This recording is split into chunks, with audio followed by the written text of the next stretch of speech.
poetry we have today is a glimpse of the pains Black men and women experience, but a testament to their perseverance. Poets of the 20th century, such as Langston Hughes and Maya Angelou, are well known for their works discussing Black history and their ancestors' farming circumstances. Others, such as Naima Pennyman, describe the experiences of working as a modern-day Black farmer. Justice for Blacks and their functionality within nature is still being ameliorated in the 21st century. As Leah Pennyman says in her magazine column about Soulfire Farm, quote, uprooting racism, seeding sovereignty, quote, hundreds of years of enslavement devastated Black people's sacred connection to the land and overshadowed thousands of years of our noble, autonomous farming history, unquote. Due to Black landowner discrimination, the number of Black farmers in the U.S. has declined from 14% in 1910 to less than 2% in 2020, which is a loss of 12 million acres of land. This paper aims to take a closer look at this profound and afflicted history of Black farmers through informational accounts and poetic works that depict how numerous Black men and women have worked with and continue to operate within such a corrupted system while attempting to reclaim their relationship with the earth. I researched specifically Black farming history across the United States and looked to efforts of community farms like Soulfire Farm, located in Rensselaer County, New York, whose goal is to, quote, to be a supportive, nonviolent, and inclusive space for all to participate, unquote. Then we may see how modern Black farmers should approach their efforts productively by using critical environmental justice measures. In approaching the topic of Black farming history, one must consider the environmental justice movement.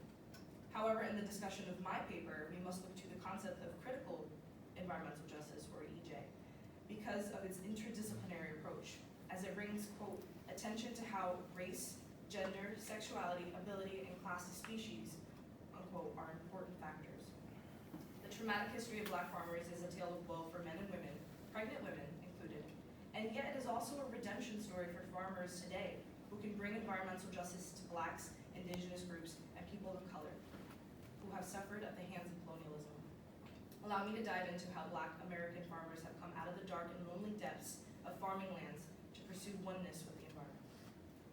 The following section is a condensed history of Black farming in America, and I will begin with a section of Langston Hughes' poem, Let America Be America Again. I am the farmer, bondsman to the soil. I am the worker, sold to the machine. I am the Negro, servant to you all.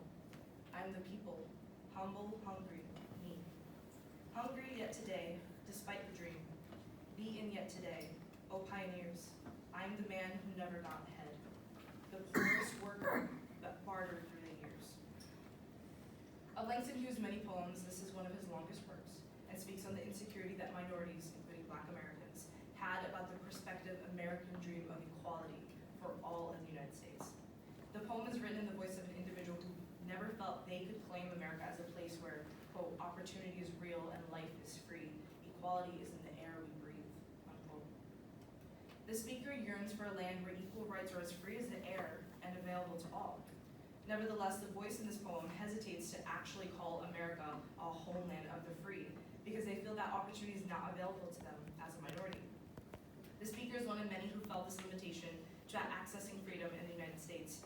And for Black farmers who bear slavery scars, as Hughes puts it, it would take centuries for Blacks to officially own proper land after years of dispossession, slavery, and discrimination. The history of Blacks owning their farms dates back to the 1600s. Anthony or Antonio Johnson is believed to have been one of the very first Black farm owners in the United States. He was brought to Jamestown in colonial Virginia as an indentured servant, gained his freedom, and then he grew corn and tobacco on a 250-acre farm that belonged to him and his wife.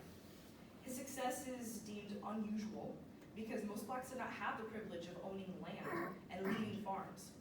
Jump 2 centuries later, as early as 1818, and several pieces of legislation were released in, quote, attempts to prohibit Black landowners, unquote.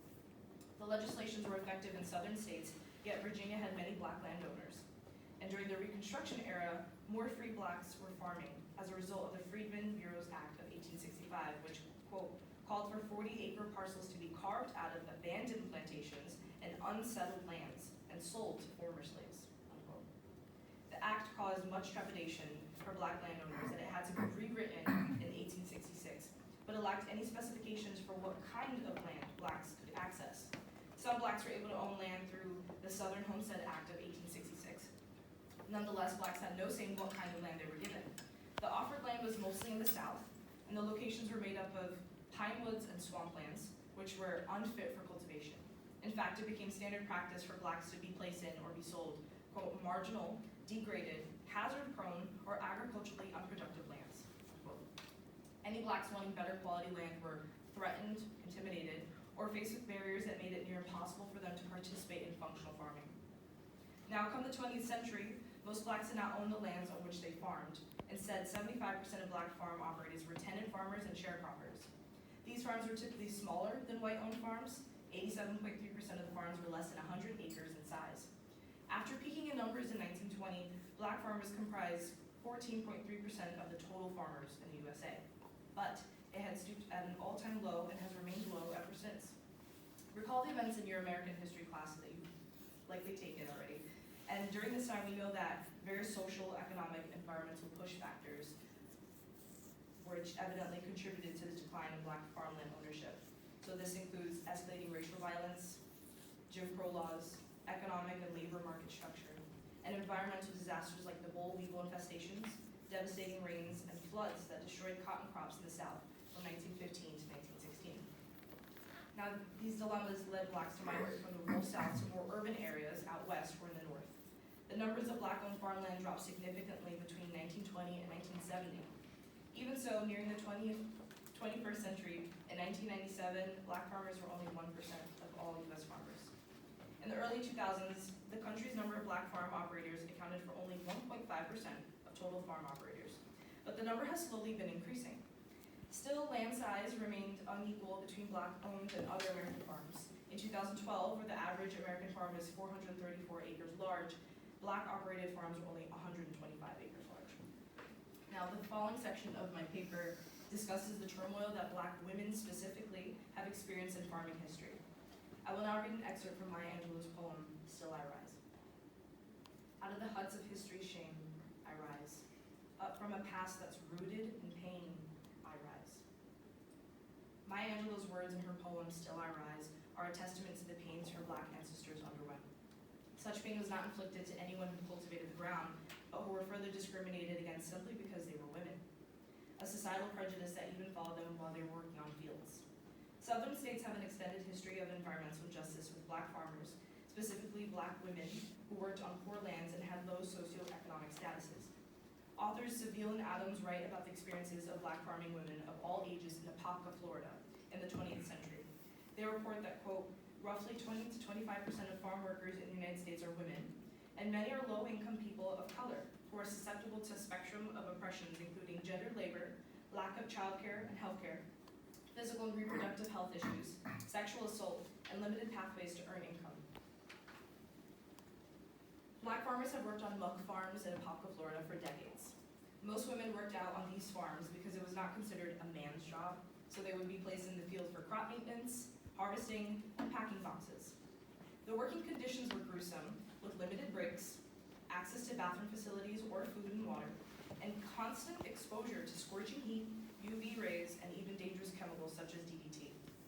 Both the women workers and the environment reacted violently to these dangerous exposures.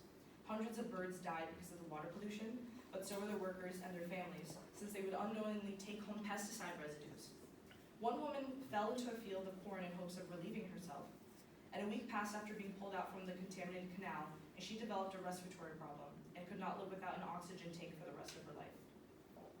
These events led many women to experience kidney failure, heart disease, and lupus, and other health complications. They unintentionally harmed their families, or if pregnant, their unborn children because of the long-term direct and indirect pesticide exposures. Pregnant women would work every month of their pregnancy, and their pesticide exposure would often enter their babies' bloodstreams, preventing them from living long, healthy lives.